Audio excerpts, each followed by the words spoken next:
Ona gutuika kwiragwo hiti ndiri yaria mwana, giko giki kia Mwangi nikio gitigite aciari na andu ituura ya Kapkures kaunti-ini ya Nakuru na kimako kinene. Kuringana na shosho wa kairitu kau, karia karari na ukuru wa miaka 15, we agatumite nduka-ini mathaini ma miaraho kugura maguta ma tawa, no nginyanagia hwaini gatiga na gucokereria. Jana alikuwa amelala kwa kitanda, akaujwa mnyama, nguo zilikuwa kando, na matapiko ilikuwa karibu hapo na kitanda, matapika hapo. Hakuweza hata kuamka. Niitwa na maafisa kutoka kwa gari, nikuje nimwalishe manguo. Kurerikana kairitu kau kaheneririo ni anake aria ukuru wa gatagati-ini, aria macokire magikahe ndawa na gakirigwo, na thutha-ini gwatwara nyumba imwe kuria matafanirie giko kiu kia unyamu.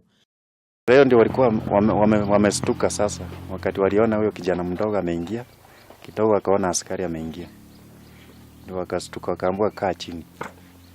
Thutha-ini kairitu kau nikarakinyirio thibitari-ini nene ya Nakuru, no kwa mutino karakuira moko-ini ma ndagitari. Nginyanagia riu maabitha a borithi ni mahotete guikia ngono Ekuirwo eri, aria riu mahingiritwo ceceni-ini ya borithi ya Kapkures metereire kuhingurirwo thitango. Andu-ini ha Kameme TV, njitagwo Mbataru wa Mwangi.